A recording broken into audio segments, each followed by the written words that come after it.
I'm Amber McCrae, a nutritional therapist. I help women become more in tune with their mind, body, and soul through holistic nutrition and emotionally focused therapy. I help them create a more meaningful, energetic, and connecting life. Just a small disclaimer, the technical difficulty was on my side, not on Shelly's side. Please enjoy the rest of the episode. Welcome to today's episode. I'm super excited to have my beautiful friend Shelly on here. She was born and raised in San Francisco, the Bay Area, and her life took an adventurous turn when she followed her intuition and embarked on a journey to Washington State with her family. They chased their dreams and stumbled upon their own piece of paradise nestled in the scenic hills of Palouse region. But Shelley's story does not stop there. She has worn many hats throughout her life, from being an executive director and a school teacher to an executive assistant at a prestigious research university. Now, Shelley has added to another incredible chapter to her life is being a published author. Shelley's journey to becoming an author is truly an awe-inspiring one. Alongside her professional pursuits, she has always had a deep love for working with youth and giving back to her community. Her dedication and commitment to helping others shine through in every aspect in her life. In her newly published book, Shelley weaves together a story that not only captures the heart of readers, but also embodies her own personal growth and experiences.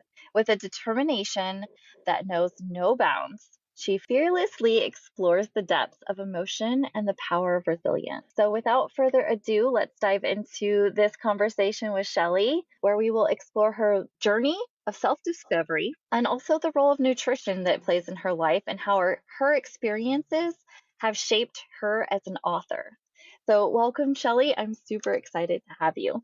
Thank you so much for having me here. This is so surreal. I'm so excited to be here. I'm also actually a little nervous because usually it's you're leading and I'm usually the one that's following in our relationship. You have just been such an inspiration. I'm actually going to tear up. um, in my life, so it's really cool to just be able to have you on here and kind of just honor you and put you in the spotlight.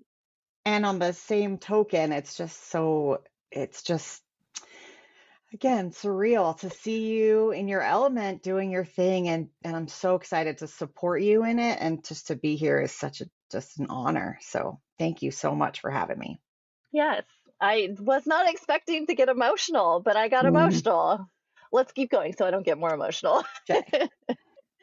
So, Shelley, your decision to quit sugar and undergo, a new lifestyle has had such a significant impact, not just on your writing, but your overall well-being. How did this transformation in your health journey inspire you to, in your new book and your characters, and to actually publish the book? Can you share any like specific examples of how your personal experiences translated into your book or the message or the characters? Yeah, so I mean, my journey is different from Anna, my character's journey, but it's similar in that it's a journey of self-discovery and Mhm. figuring out that just because you think this is how the story goes doesn't mean that's how the story ends. Mhm. And so, while I started writing this story as kind of an escape when I had a toddler who would sleep, after preschool, that's when I started writing the basic storyline. I mean, it's a Hollywood romance. Like Right. who doesn't dream of that at some point, or at least maybe I am the only one, but I certainly did. Um, so, I mean, the story itself formed way back then. It's changed so much over the years as I've changed, probably as a Mhm. writer, just as the person bringing the story. The characters stayed pretty much the same, but again, the experiences that I drew from um, in her background and his background may have been impacted by changes in my own life too. Um, the decision to quit sugar, I say that I divorced sugar because sugar still exists. I can't just say that, it died, it's not there. It's still there and it still speaks to me and says, "Hey, you wish you could have Right. this cake." Right. And the fact is, I don't. I mean, I do want to, but I don't ever want to go back. It was the most difficult thing I've ever done. I gave birth. That was nothing compared to the withdrawals and the itching and the Wow. crying and the just the physical pain from getting rid of that addiction. There were times I would put myself to bed at 6 o'clock because I'm like, if I Mm, don't, I'm gonna relapse and I'm going to eat something or drink something that I shouldn't. And so, yeah, so it took a lot of grit and determination. And so I definitely drew from that in my decision to finish my book. So, I mean, there were a bunch of things that happened that brought me to a place where I was like, you know what? I am going to write that book. I'm going to turn 50 in a couple of years and I am going to publish that thing before I turn 50. I can do it. I know I can. I know I have a story to tell and I want to do it. So, last year, probably spring of last year, I really committed to spending most of my free time. So I gave up TV and, just the things that suck our time. And I just sat in right. front of a laptop and I cut things out and I put new things in and I decided, oh no, this would be better in a book number two. And so I pulled those things aside and when I gave up the sugar, I lost 110 pounds. Mm, I mean, it was a journey. It took a long time. That was 3 years ago. But the energy that I have that I've gained since mm, giving that up mhm. gave me the ability to do that. Because normally, when you're carrying around an extra person on your back, when you come home from work, you just want to sleep. Like that's really all Right. you can do.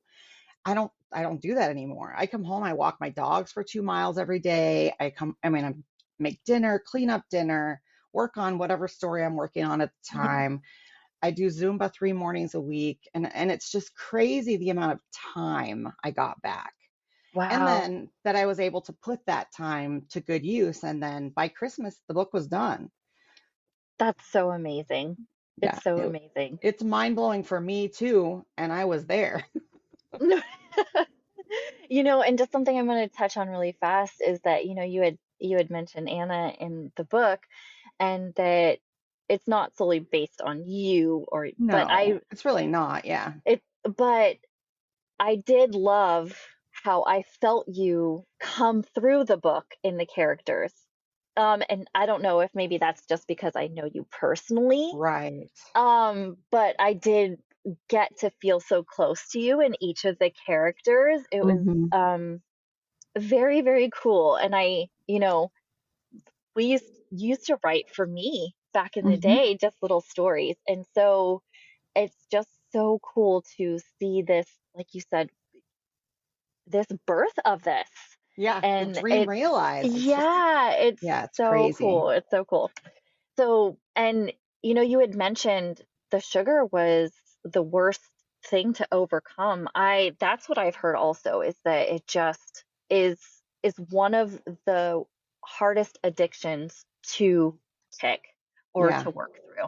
Hmm. With that, your health journey is about overcoming obstacles and Sure. facing those challenges. Can you share any other specific hurdles you've encountered along the way and how you drew inspiration from your own experiences to shape the narrative of the characters in your book? I know we kind of touched on this just a little bit, but Yeah. so I guess what my question is besides the sugar, were there any other health obstacles or obstacles in your life that you really faced when you were putting this book together? Um, so before I gave up sugar, I was insulin dependent diabetic. So I was sick, sick, sick, sick. When they say sick and dying or, fat, sick and dying, I think is one of those books that's out there. That's Mm, accurate. That's what I was. I mean, I was existing. I was not living. I was not thriving. I mean, I was medicated, so I was, able to function at least. But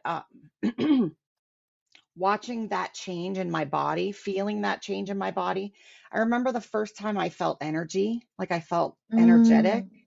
I felt it in my arms and I'm like, what is going on? Like, what is this feeling? And it took a long time to dawn on me. That's what energy feels like. You haven't had that in so long. You Oh, don't even wow. recognize it. Yeah. So, I mean, it was a major undertaking in that I had to figure out what thirst felt like and what, because I would just feed myself before. Mm. And I had to figure out, no, you're thirsty. No, it's time to have, maybe a piece of fruit, or maybe now it's time for, a protein forward snack because you're feeling tired because you need some more, a little bit more fuel. So it was like my body was like a brand new baby, like I had to learn how to feed her properly. And it was mind blowing. It was an intense couple of years for sure. So with that, it really sounds like you began to really be connected to your body. What Mhm. what kind of led you to start that? Like start the journey, make the shift. Okay. What was So like the my husband and I were married in 1985. So in 2020, right before the pandemic started, we had this big party to celebrate our 25th anniversary. The pictures of myself at that party, I couldn't believe that that was me. And I knew that I was carrying around an extra 100 plus pounds. I knew that. I mean, I've been a heavy, overweight woman my whole life. But I was like, "Oh my God, you're gonna die if you keep this up. Like, Mm, you look so terrible." So then, even though I was insulin dependent diabetic and I knew that sugar was the enemy and, really bad for someone with type 2 diabetes, I still had my dessert. It was my friend. It was my comfort, right. when I felt tired, when I felt scared, when I felt frustrated, dessert was my buddy. That's what I picked up, that was my drug, my fix. Yeah. Um, so I work for, like you mentioned, the prestigious research institute. There was this incredible study on gut health and the microbiome and how sugar molecules live in your gut and basically are Mm, zombies that take over your body. So right. I read that and I was like, this is exactly why you can't freaking kick this habit, because they literally are controlling you. Those little sugar molecules are saying, feed me now, bitch, right? Like that's what Right. they're telling me. Exactly. Yeah. And so I was victim to them. And I was like, nope, I'm kicking your asses out. You're out. And so that's why Wow. I won't even go back a little bit, because I don't want them growing. I don't want them multiplying in there. I just don't want them in my body. So now that's not to say I think everyone should do that. That's just me and what I know works Right. for me. Yeah. But I know that this is something that so many women, not just women, but so many People. women, Yeah. yeah, um struggle with. And this is not an easy task. This you had mentioned, you go to these sugars as a comfort. So this is not just it's a combination of the microbiome and what's happening, Well, and the physically emotional. Yep. and the emotional. So, you kind of talked about the physical and what you did to kind of Mhm. work through this. What did you do for the emotional? Like how are So, you dealing with the how are you dealing with the emotions instead of turning to the sugar? so I filled journal after journal with all kinds of, I wish I could die. Not really, I wish I could Yes. die, but like, this is the Right. worst possible thing. This is Right. so hard. So, I mean, I can go back and it's really heavy. I don't even like to look at it. I don't even like to read it because it's so heavy and it's so intense. And the pain was so real. And Right. so, I mean, but then there would be days that I would just draw in my journal, just something, and then I would paint. And honestly, I picked up my book that I was working on and I would Right. escape into that. And that, the escape into my story, into my Marcus and Anna, it Mm, was so rich and so real for me. And that goes back to when I started too, because I was in a really dark place when my toddler, mm, I had had a miscarriage at 14 weeks. And so I was broken. And so this was a way for me to escape that into a place where everything was as I wanted it to be, as I controlled it. right. And so, when I picked it back up, in 2021 or whenever it was that I first picked it back up, I mean, I had picked it up along the way, probably in times that were difficult for me, right? Because it was a good place to go and seek Right. solace and, like, oh, here, let's go make something. Let's go have her movie star boyfriend buy her a car. That sounds great. Right. Um, but yeah, so that definitely was a big part of what got me through, not just the story, but also the journaling and just Right. kinds of self-care. I spent a lot of time in my hot tub because you're not Mm, eating in the hot tub, you're not worried about sugar in the right. hot tub. So I would just sit and kind of float and be like, like a baby in the womb in my hot tub Mm. downstairs, and I'd look out at my pretty trees and just, do the best I could. I knew that it was just going to take time, and there were times I had no energy at all because my body was so mad at me for taking away what it wanted so badly. So yeah, lots of times I was in bed before 6 o'clock at night, and I read. Oh my God, I read probably, I think in the year 2020, the year of the pandemic, I think I read fifty novels. So 50 Wow. fiction novels. Yeah. And I know that that's like obsessive, but that's because that's what I was doing. I was just Right. consuming anything else. So yeah, so and so to kind of bring it back to Anna though, and the story, Anna is overcoming her own obstacle, and she's finding her own resilience, and realizing that what she thought was the end to her story was not. It was just a semicolon, Mhm. right? It's a semicolon, and there's Right. plenty more to say. And so um, I love that about the story. And it's the same for Marcus, too. Marcus has his own journey, and the way he thought it was going to go, and then the way it Right. ended up instead.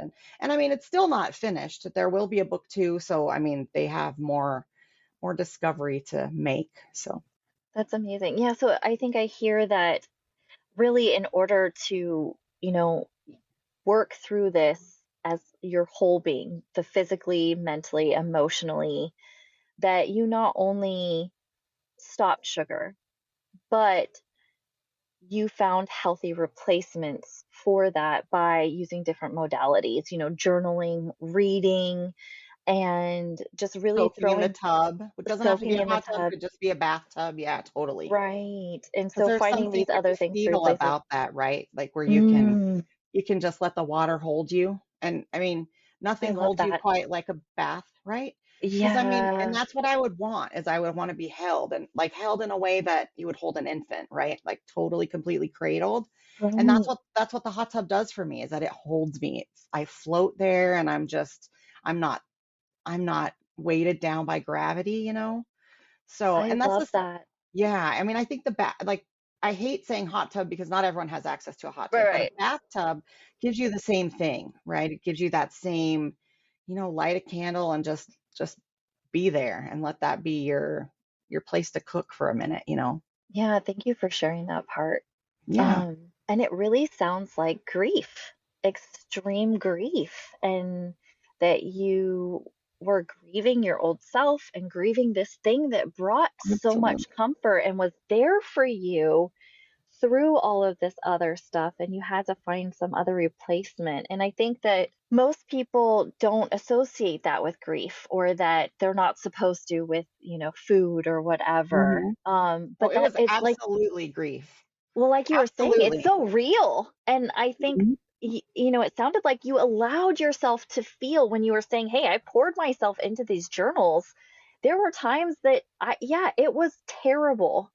And you were just allowing yourself to get that out. And sometimes, you know, what I found is that when we kind of stuff that down, either with food or, could be shopping or whatever, Sex, we, whatever people right, use. Yeah, right. whatever your, say, drug of choice is, you See, yeah, know, that even can be working out, honestly. There's it's so many, true. Absolutely. anything that you stop from feeling, right? And Yeah. so Mhm. when you stop that, you're like, okay, I have all of these feelings that need to go somewhere. What do I do with these? Right. And so all of the things that you said, were definitely the pouring out, the art, the journaling, the energy going out from you into something else. Well, and what I always say is, because I read fiction, I've lived 1,000 lives. Because Mm, the fiction books that I read allow me a bird's eye view into, like, I read a book called The Water Witches about diviners that they mhm. use it's not even a special stick. It's just a stick that's shaped like a Y. And they go and they're able to find water sources. They're able to find wells underground, Well, and that sounds like an amazing book. it's an amazing book. Chris Bojalian, who also wrote The Flight Attendant, which is on HBO or something right now. Okay. So he's a really well-known writer. This is one of his lesser-known books, but fantastic. It was about, so these people have this intuitive gift that they're able to find water. So somehow, like I said, with this regular old stick, they're able to know, yep, there's a water source, and then they'll dig, and farmer will find a well, and they have water for their farm or whatever. Anyway, That was one of the books that I read. So it allows me to live someone else's life for a minute, Mm, mhm. right? Which then allows me to connect with something of my own always. Right. So that's why, I mean, I know I love when, I hate when people say, I only really read nonfiction or self help. I'm like, oh, you're really missing out because there's so much self help in the experience of others. Right, because correct me if I'm wrong, when you read fiction, you're able to get a different perspective of things that that may have never been triggered in a self-help book or a nonfiction Right, book. right, Um, and experiences, like you said, that you may never take, but you might get that glimpse of what it might feel like and learn something about yourself in right. those books. Because That's huge. always it somehow connects to something. So that Right. one, Or my triggers mom, something. true. Triggers for sure. There have definitely been books that I put away weeping. Oh, anyway, my mom and my grandmother and my sister and I have this weird witchy connection that I can't explain. I don't know what that thing is, but we do have this weird thing. And so in reading that book, I was like, oh my God, that's like our weird little witchy connection thing that we have. And I mean, again, doesn't give me any further insight to what that is or what in, what strange intuitions we have with each other and what that connection is. Who knows? Maybe we are, descended from witches back when. I have no way of knowing. I just know that it made me think of that. It made me think of Right. some times when, like, I'll think, oh, I should check on my sister, and sure enough, something catastrophic has Mm. happened.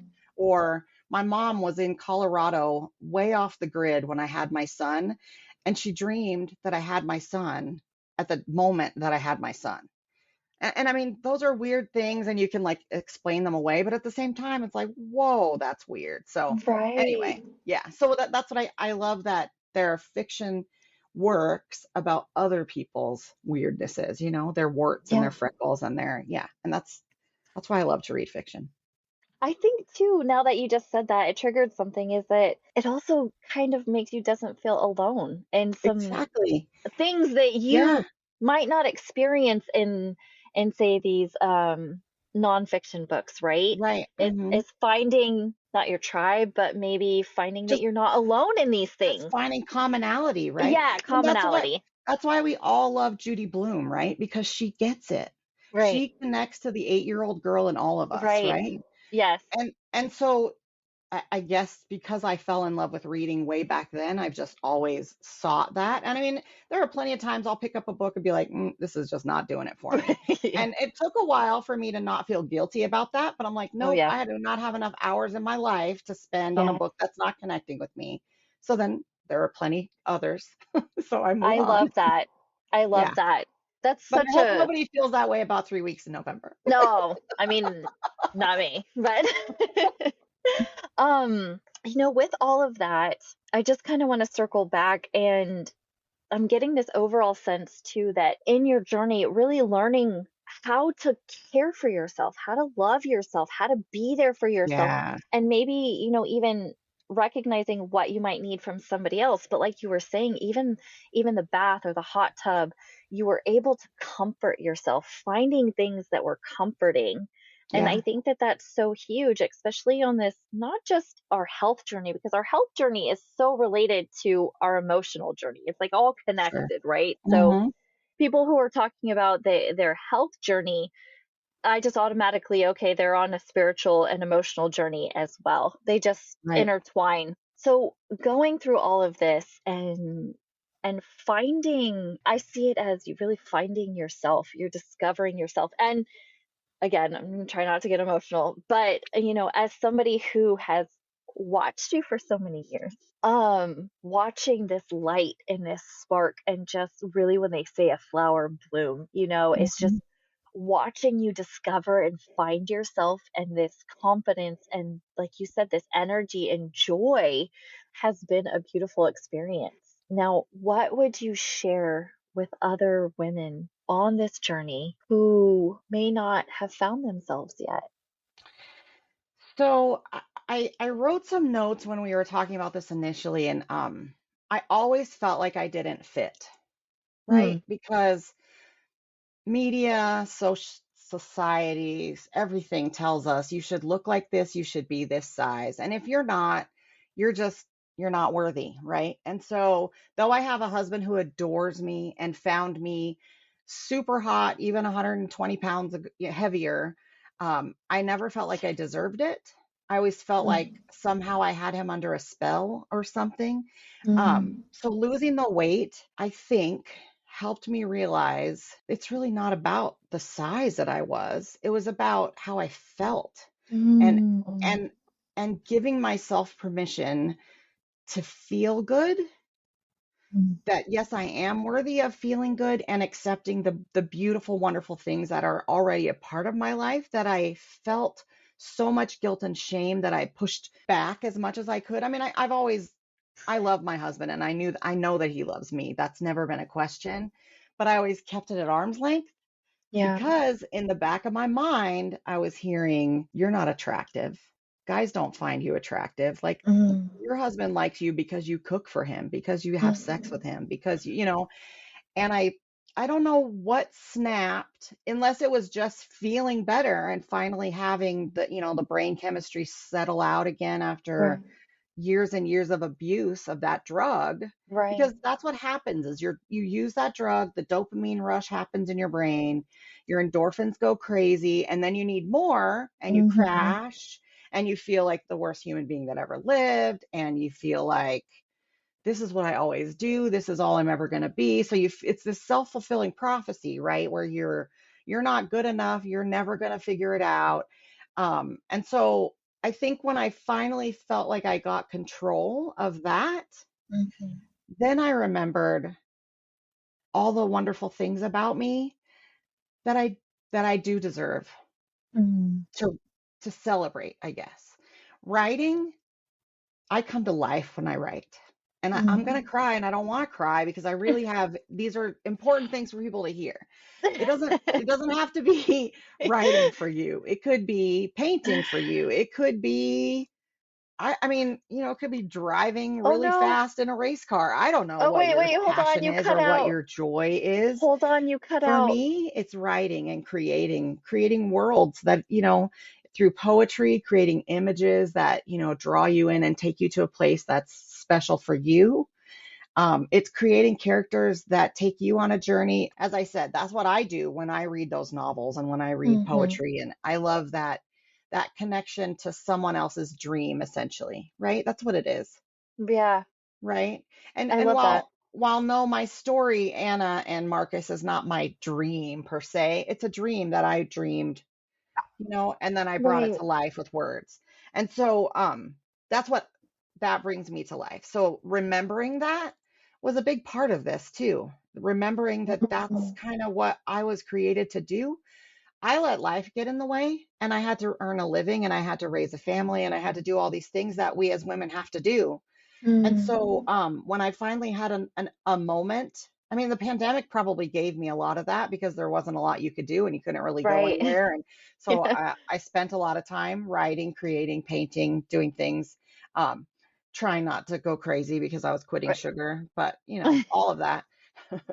But Nothing, it anyway, was simple stuff. simple, easy, easy peasy. Coworker who came in and she's Nepalese from Nepal. She reads and writes English professionally very well, but she came in and she said, "I feel like that you gave me a gift because it's American slang that I don't know these things." And so she highlighted a bunch of things and asked me what things meant, and she goes, "But every night I couldn't wait to finish cleaning up after dinner so I could sit down with my friends Oh. Marcus and Anna."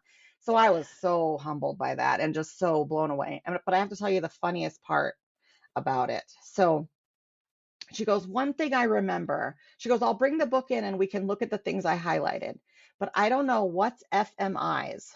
And I'm like, I was trying to think what that even meant. I was like, FBI? Like, I'm not sure what you're asking me. She goes, FM eyes. And then she points at her eyes. And I'm like, oh, oh. So I go, F me eyes. And I go, you know, fuck me eyes. And she's like, oh, I know what that is. So I had a huge laugh. She had a huge laugh. And I was so Oh. like, oh my gosh. That instant, I thought, my mom read my book. I wonder if she knows what FMIs are. That's so funny. Yeah. So that was a great, oh my God, so wonderful. Oh, but it was such a great book. And again, I'm excited for number two. And you said maybe next year? Probably next year because I'm two-thirds of the way through a completely different book about two Okay. camp counselors falling in love at Camp Okaizu. Yeah. Oh, how awesome. Yeah. Okay, so I'm so excited, and you're just going to keep writing. This is amazing. Yes, I've got So lots to say. I love it. Have Thank you you seen my so much. tattoo? My cute little semicolon? Oh, I Can you love see it? that. Yeah, Yep. with the heart and the semicolon. Yes. Yep. It says, I might be almost 50, but I have lots to say. I'm not done. I love that. I was just going to ask what it meant. That's So, it. That's what it means to me. I know that it's also a symbol for mental health, like for suicide awareness. That's not what it mm, is for me, but for me it's don't put a period because I'm not done. I love that. Yeah. So, I mean, and it's wordy nerdy too, right? Which is totally me. Yeah. Well, and so we're going to include also, you don't just write books. You Hmm. are a poet, and is that information out for people as well? I don't have a book of my poetry. I probably should do something soon just because I have written quite a bit, especially in the last year or so. I've joined, so I'm on this Twitter poetry circle, and Mm-hmm. shout out to those poets. They're, I'm sure, going to be listening to this. And they are the most talented, amazing human beings, and they have encouraged me so much to just take risks and push and try. When I feel like my poems are like kindergarten poems, they're like, no, you have so much talent, keep trying, keep going. They're so Oh my amazing. Anyway, so I've written quite a bit, so I probably will end up putting something together eventually. You want to hear one that I wrote? yes, I'll yes. read one Share for you. with us. We get a prompt every day. And this one was wings. I said, you were born with wings. I tried my best to give you roots. You were born with wings. I yearned to show you. You were born with wings. I held my breath as you learned to try. You were born with wings. From the ground, I watch you soar. You were born with wings. I just hope you never forget home. Mm. And so that was to my baby who's Oh. almost 24. Oh my goodness. I know it's insane to think about. Yeah. Thank you so much for sharing that with us. And thank Yeah. you so much, Shelley, for just sharing just this very personal and very vulnerable journey with us. It's not Yeah. easy. And I just want to say one other thing too to our listeners is that the sugar addiction and what you went through, a lot of people don't get the support and help that they need because it's not like it may not look like what other people are addicted to, Right. and so there isn't a lot of help and support out there for people who are experiencing this. And Hmm. to just remind people that this is extreme. This is something This very, was the very hard. cocaine addiction level. Exactly. That's what I'm saying. Absolutely. In Yes. fact, that was part of the study that I told you that I read. It said Yes. that every time the laboratory mice went to the sugar rather than the cocaine or heroin, every single time. Right. That was hit me over the head like, fuck, I have to fix Right. this. Yeah. I am an Exactly. addict. And it's a socially accepted addiction more Right. so, but it's not, because when you gain 150 pounds, that's not socially acceptable. So you know what I mean? There are repercussions, and Right. it is socially available where I can Right. go buy any manner of sugar laden anything, and I can't go buy heroin at Safeway, right? Right. Right. Well, not this Safeway, but maybe. No. I mean maybe behind Safeway, but Yeah, but so that's huge. And major kudos for that, not just for the book, but for being able to get this the other far. side, yeah. Yeah, Yeah. exactly. That's so huge. And it's again, it's an honor to be able to sit here with you. And I would absolutely love to have you on again and go in a little bit deeper about some of the other things and where that guilt and shame originates, and Sure. how, because I know that that's such a huge thing. The, like you said, the back and forth with that it's socially acceptable, but it's not, and the havoc that that plays on one's psyche, Yeah. and And how that that, self-fulfilling prophecy, right? Where you yes, go from, I can do really great for 6 months, but then I blow it and then I gain all that weight back and it brings friends. So now I'm not 50 pounds overweight, I'm 75 pounds overweight, or, and Right. before you And know it, it's so, it's a mountain to climb. yeah, that's so huge. Yeah, So thank you again for sharing all of this with us, absolutely. Shelly, Yeah. and I look forward to having you on again, and I hope that you have an amazing day. Thank you so much. This was awesome. Appreciate you so much. Good luck with Thank your connection over perfection. thank you, Love and I it. love Love it. you. Love you. Love you too. I look forward to talking to you guys in the next episode, and remember, connection over perfection.